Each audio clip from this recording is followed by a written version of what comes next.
President Trump getting another boost on the political front heading into another election year. Republicans looking to keep their majority in both the House and Senate. A new Insider Advantage poll shows the president's approval ratings at 50%, the first time he's reached that mark since September. Joining me now to break it all down, 19-year-old political commentator and best-selling author Brilyn Hollyhand. Brilyn, great to have you on the program with us this morning. Merry Christmas, and thank you for being here. Talk to me a little bit about your generation, how they look at President Trump policy-wise, and the direction that America needs to go, and how they feel and what they're seeing. Yeah, absolutely. I mean, the golden age has been such a wake-up call to Gen Z to see that we can live in a better America than we're used to living in the past few years. Listen, we're days away from a big election year. Here's what our party needs to do to make sure that GOP winning Gen Z is not a fluke. It's not an anomaly, it's not a one-time thing, but we actually welcome my classmates into our broader tent for decades to come. We cannot act like we are entitled to the Gen Z vote. We have to earn it. So we have to go on the campaign trail and convince college students to trust us with their vote again. Here's what Trump needs to do. He needs to go to college campuses, but not just any college campuses. He needs to specifically speak on low propensity voter college campuses in swing districts and swing states that we need to keep the majority. So that looks like maybe going to more trade schools and community colleges instead of Ivy League schools. That means speaking on campuses and actually telling Gen Z the incredible laundry list of accomplishments that he's done to make our life better, and then lay out the list of things he's going to do in his final 2 years to continue to make our country great again. He needs to go on podcasting again. He needs to have those long-form conversations, talking to our generation. That's how he wins us back. And I think we can win the midterms, but we have to work for it.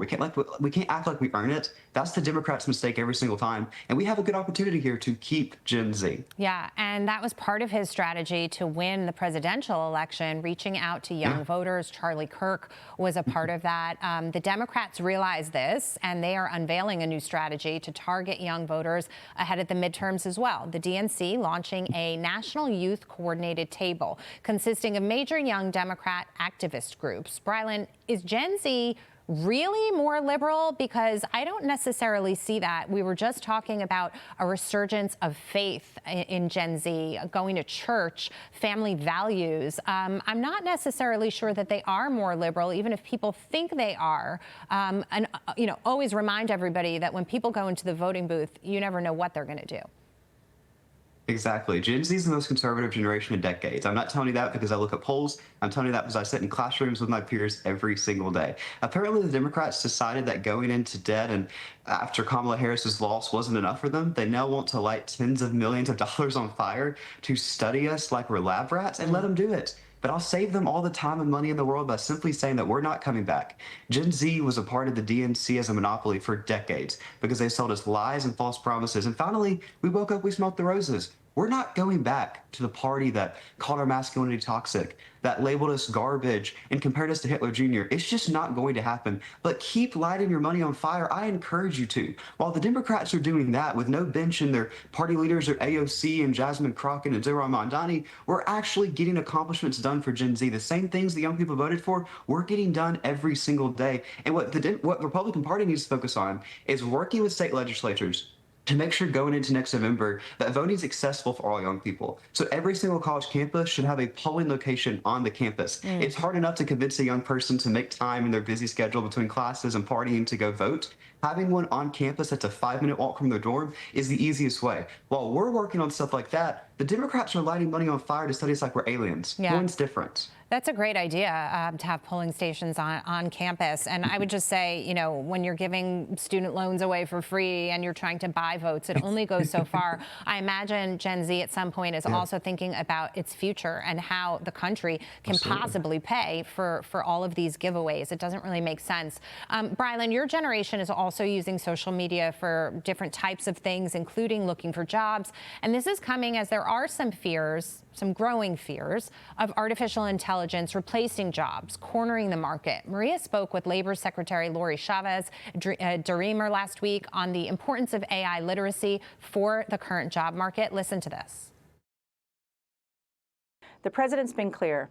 We want to win the AI race, so we have to make sure that our American workers are skilled, proficient, and literate in AI. We've deployed over $80 million to our respective states in order to train our future workforce in AI. It's transformational, and we want to make sure that our American workers, if they already have a job, that they're reskilled and upskilled, and if they're moving into the workforce, what jobs are available. We're going to create more jobs with AI, just like we did during the industrial age, the technology age, the computer age. We're nimble in this country. And Brilyn, so far the data indicates that there hasn't been a huge impact from AI with respect to job loss. What impact do you see AI having on your generation as it's scoping out how it wants to move forward? Yeah, I mean, it's coming. AI is the future. It's not no longer a nightmare that Gen Z might lose their jobs to a robot, but it's like actual reality, and we have to embrace that. Here's the answer. Professors and high school teachers being terrified of AI is not the answer. That's going to train us to not know how to use it and not know how to embrace it when it comes to take our job. Us learning how to incorporate it in our daily life, to use it more as an assistant instead of a replacement, that's how we win this race.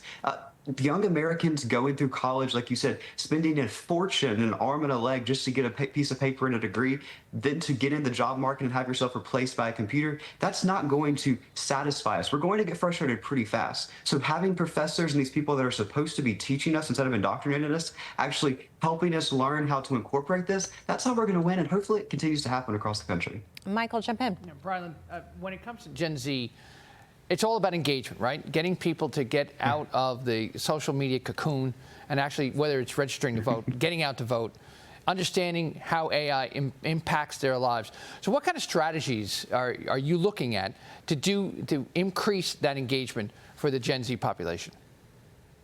Yeah, so one of the really cool things that happened in the last term, during the campaign was like Trump going on TikTok and kind of breaking that bubble of getting on some of a mainstream platform. I think that worked really well, and I think they should keep doing that.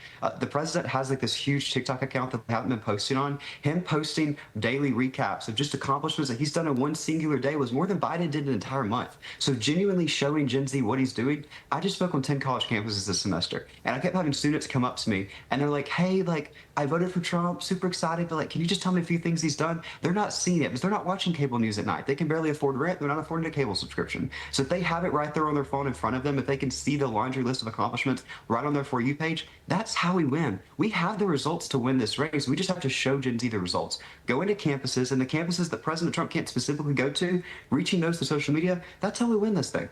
When I was your age, Brilyn, there was a lack of technology. And so I really just don't think young people were as informed. It really seems like you all are embracing this in a way to get the message out there. Just in the last 20 seconds, your thoughts as we head into the midterms and the ability to engage college students in these elections.